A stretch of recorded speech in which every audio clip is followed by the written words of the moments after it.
Iya, jadi memang ini salah satu strategi yang kami terapkan agar Untar lebih dikenal secara luas dan dapat menjangkau di berbagai daerah, tidak hanya di Jakarta.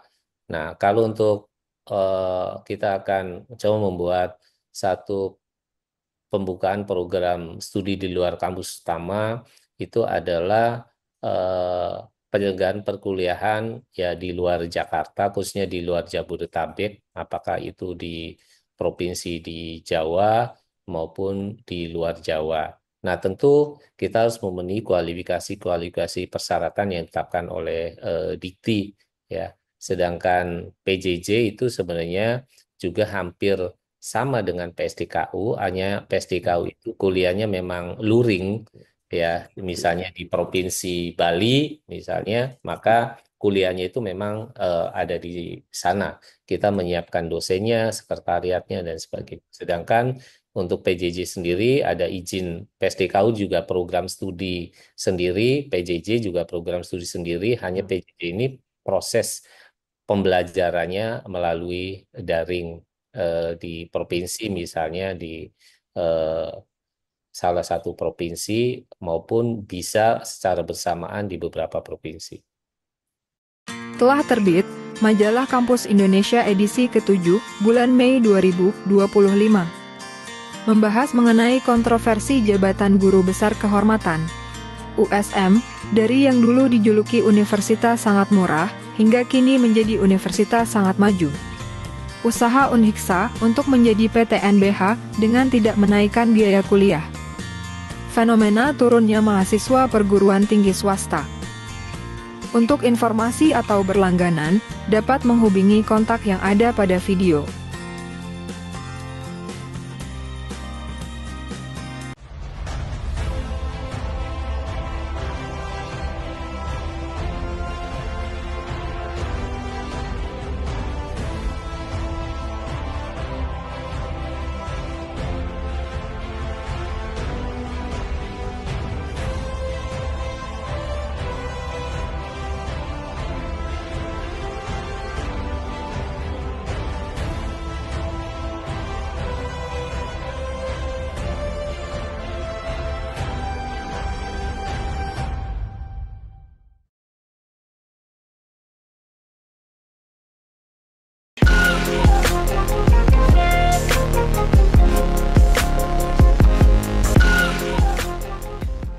Assalamualaikum warahmatullahi wabarakatuh.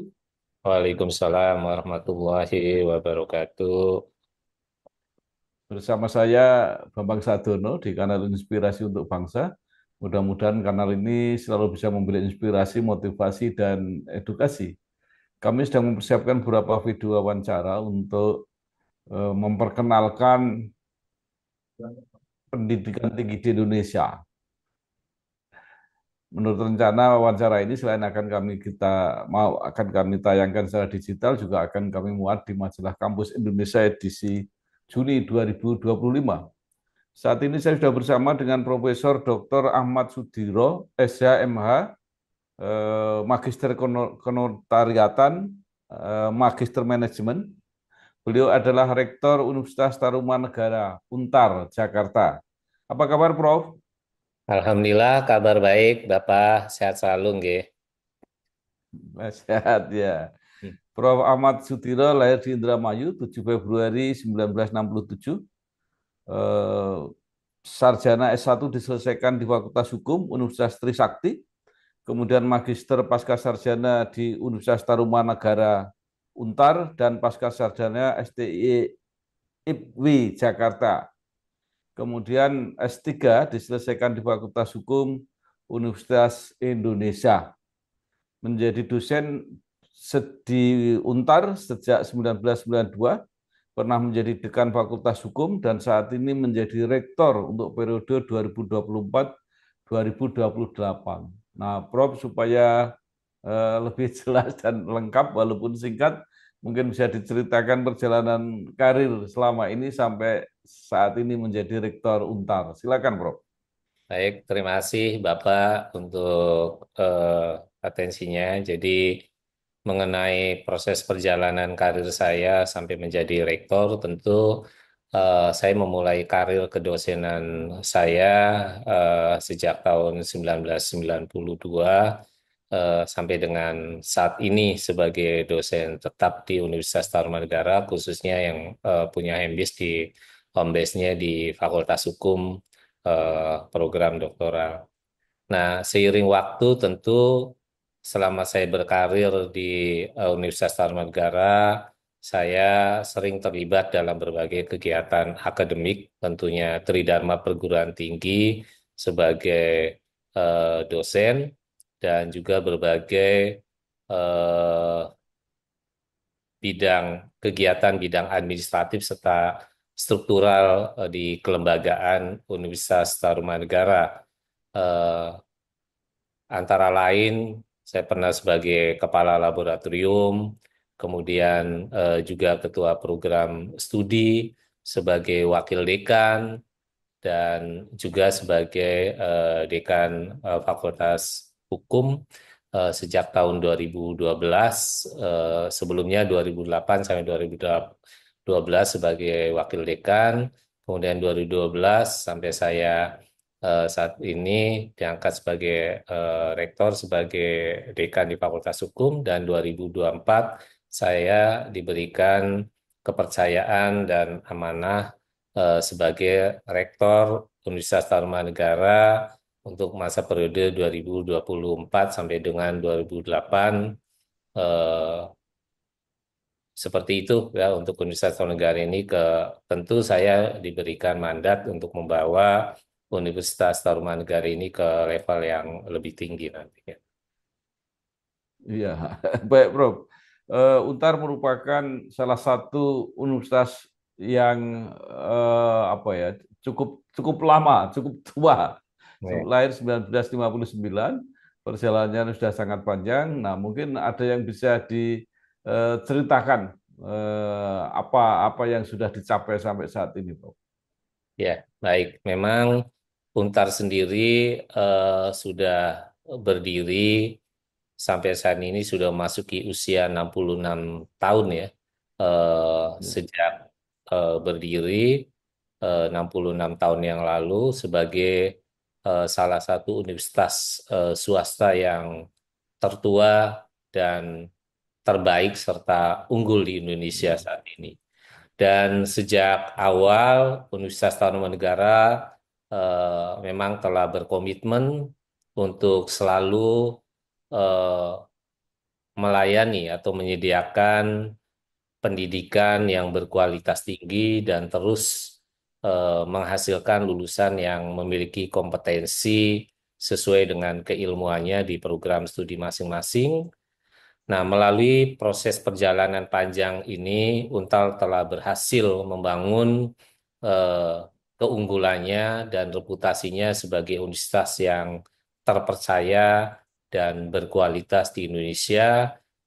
Dan tentu Untar ke depan diharapkan terus memberikan eh, dampak yang positif untuk masyarakat luas. Prof. Ahmad Sudiro mendapat mandat kepercayaan untuk memimpin Untar pada saat Untar sudah mendapat akreditasi unggul, prestasi tertinggi sebuah perguruan tinggi di Indonesia. Nah, setelah unggul apa yang akan dicapai lagi oleh Untar, Bro? Ya, tentu setelah Universitas Tarumanegara ini memperoleh akreditasi unggul, pertama tentu kita harus mempertahankan keunggulan yang sudah dicapai ini, dan tetapi kita jangan berpuas diri dengan akreditasi unggul di level nasional. Oleh karena itu, saya ingin Untar ini tidak hanya di level nasional keunggulannya, tetapi sudah mulai memikirkan saya sebagai Rektor Untar tidak hanya akreditasi unggul yang diharapkan, tetapi juga harus mengupgrade untuk memperoleh Untar ini juga akreditasi internasional ya. Sehingga Untar sudah harus ada di level internasional dengan peroleh International Accreditation Institution-nya. Ya, ke depan selain berbagai prodi yang ada di lingkungan Untar, juga saya dorong untuk terus meningkatkan dan memperoleh akreditasi internasional. Ya, tentu untuk memperoleh akreditasi internasional itu Untar harus melakukan berbagai kegiatan, berbagai program yang berskala internasional dengan melakukan internasionalisasi dan berbagai inovasi akademik yang harus dilakukan. Nah, hal ini tentu dalam rangka untuk meningkatkan kualitas standar pendidikan dan penelitian yang berskala internasional di lingkungan Untar. Oleh karena itu, Untar akan terus meningkatkan standar kualitas Tridharma perguruan tingginya, yaitu di bidang pengajaran, penelitian, dan PKM-nya, dengan melakukan berbagai riset dan publikasi internasional, dengan kolaborasi berbagai mitra universitas di luar negeri. Nah, serta meningkatkan tentu kemitraan strategis kerjasama dengan berbagai universitas di luar negeri. Karena kalau kita ingin maju dan berkembang, tentu kolaborasi ini menjadi salah satu pilar yang perlu diperhatikan, terutama dengan mitra-mitra strategis yang ada di luar negeri. Saya pikir itu, Pak. Baik, menarik untuk mengembangkan Untar tidak hanya unggul di nasional tetapi juga di internasional. Nah, mungkin apa yang bisa diceritakan, Prof, mengenai program-program yang internasional tadi, kerjasama, kolaborasi dengan mitra-mitra yang di luar negeri.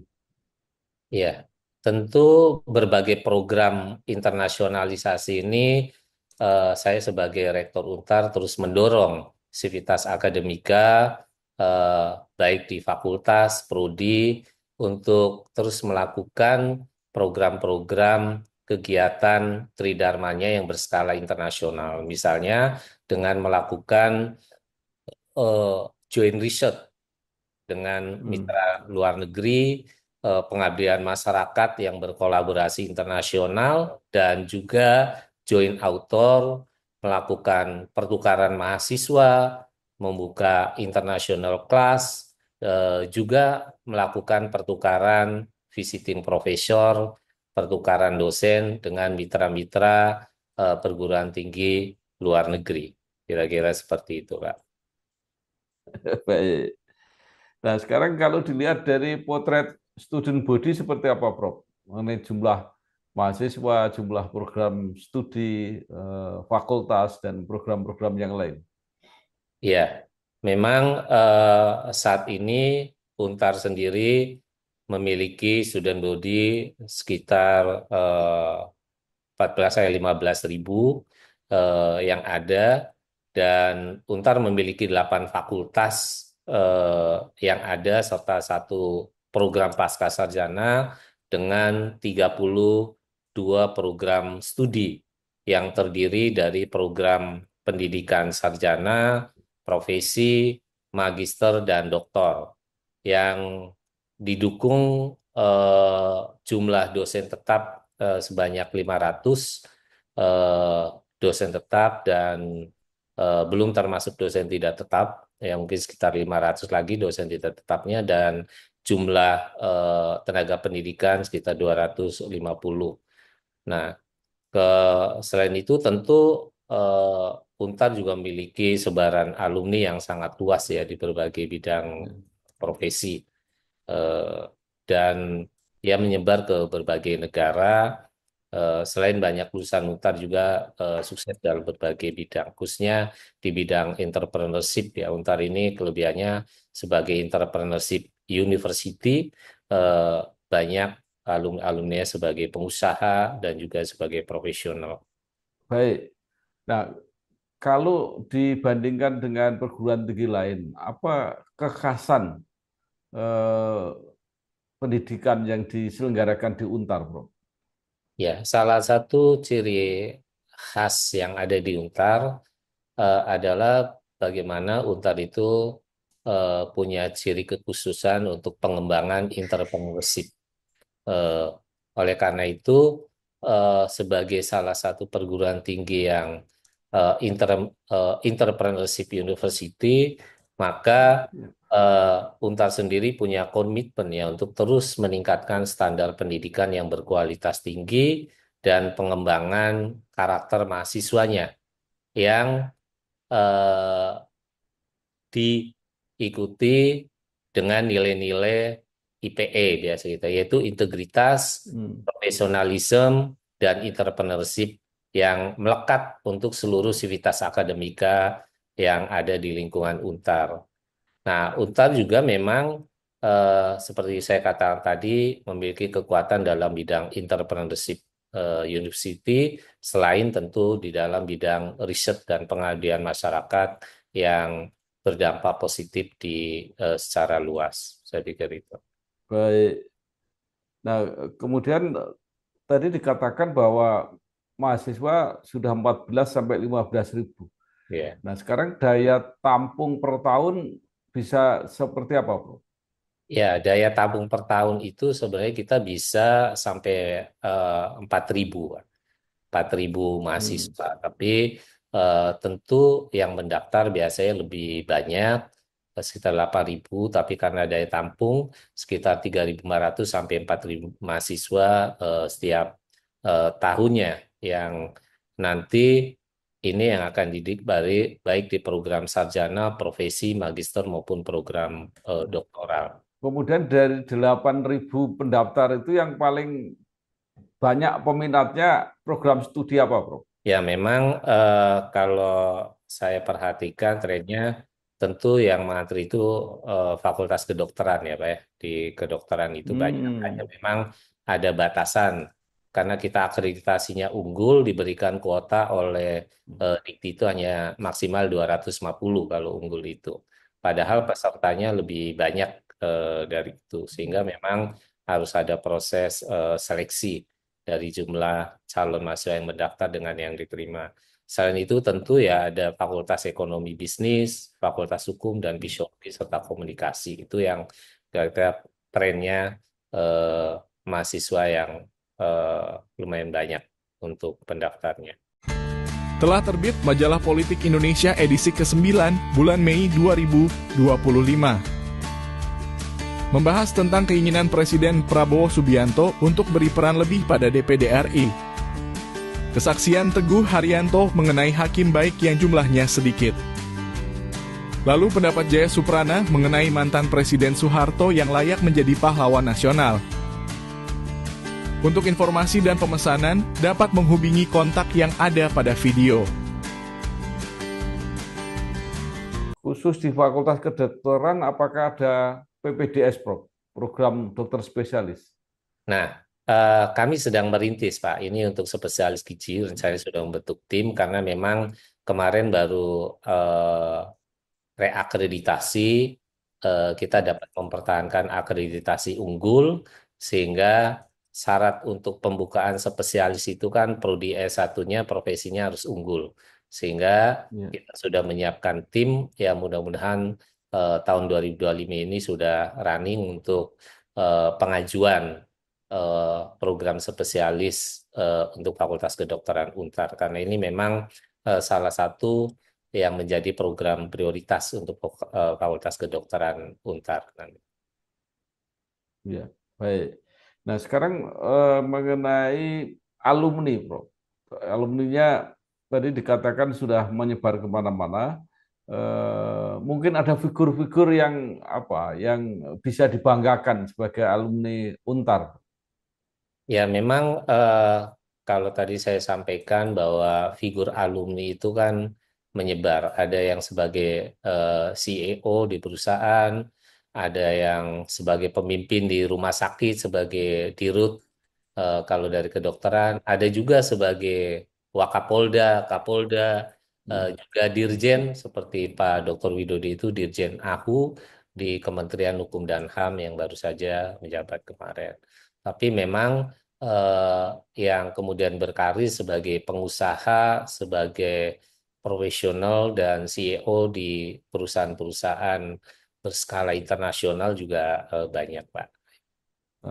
Tadi disebutkan ada yang alumni yang jadi apa Kapolda, Wakapolda.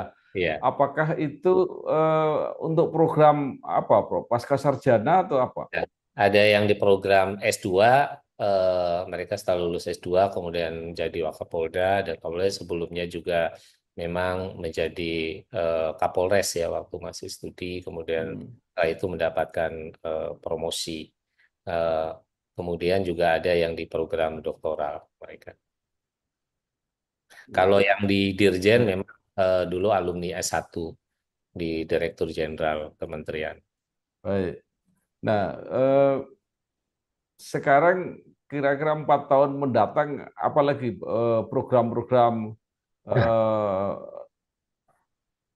Prof. Ahmad Sudiro ini ke depan? Iya, tentu sebenarnya ada selama saya ingin mimpi untar selama 4 tahun ke depan ini, saya punya program tiga prioritas sebenarnya, yaitu program pertama Ya, peningkatan dan pengembangan internasionalisasi melalui berbagai program, baik itu di bidang akademik maupun non-akademik ya, misalnya ya, dengan buat double degree dengan perguruan tinggi luar negeri, international class, international accreditation, certification, dan berbagai program pertukaran, baik dosen, mahasiswa, riset, joint author, maupun juga yang lainnya yang kolaborasi internasional. Jadi program-program internasionalisasi itu menjadi program prioritas nanti, karena memang saya menginginkan universitas itu Untar ini menjadi universitas yang eh, berstandar internasional, atau yang kita menjadi universitas yang berkualitas secara internasional. Kemudian juga tentu untuk melakukan itu kita harus banyak melakukan berbagai inovasi akademik. Ya, berbagai inovasi akademik dengan buka program-program studi baru yang kekinian dan program-program yang eh, untuk peningkatan jumlah mahasiswa melalui pendidikan jarak jauh maupun program studi di luar kampus utama, selain inovasi akademik dengan twinning program, fast track, dan juga program-program yang diharapkan nanti bisa menjadi salah satu keunggulan di prodi masing-masing. Nah, selain itu tentu saya ingin meningkatkan ke depan itu dan mengembangkan kolaborasi dengan dunia usaha dan dunia industri ya. Karena salah satu pilar kalau kita ingin maju ya sinergitas, bagaimana kolaborasi dengan dunia usaha dan dunia industri itu harus terus dikembangkan dan ditingkatkan. Saya pikir tiga itu yang akan menjadi fokus ke ya, depan agar Universitas Tarumanegara itu menjadi universitas yang unggulan dan tentu berskala internasional. ya.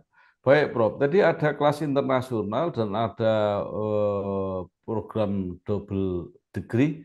Nah, Ya, itu apakah eh, kelas internasional ini diikuti mahasiswa asing atau double degree ini hanya mahasiswa yang dari Indonesia tapi juga sebagian kuliah di luar negeri? ya. Jadi memang yang sekarang kita lagi running untuk membahas kerjasama itu adalah double degree yang dengan perguruan tinggi luar negeri. Jadi banyak skema yang ada 3+1, 3 tahun sini, 1 tahun di luar, ada Ya, 2+2, ya. Eh, Juga bagaimana supaya kurikulumnya saling mengakui, baik dengan perguruan tinggi di Aussie maupun di negara lain. Yang ini kita terus lakukan, mudah-mudahan tahun ini bisa terrealisasi juga untuk pengembangan pertukaran mahasiswanya. Nah, selain itu tadi yang selain double degree, yang international class itu juga bisa diikuti baik oleh WNI maupun WNA. Ya, jadi karena kurikulumnya semuanya sudah berbahasa Inggris dari semester 1 sampai mereka lulus. hmm, baik. Nah, kemudian juga yang menarik adalah program pendidikan jarak jauh Ya, dan program pendidikan eh, di luar pendirian kampus. kampus di luar kampus utama Ya. kelihatannya. Nah, ini mungkin bisa dijelaskan, Bro. Iya, jadi memang ini salah satu strategi yang kami terapkan agar Untar lebih dikenal secara luas dan dapat menjangkau di berbagai daerah, tidak hanya di Jakarta.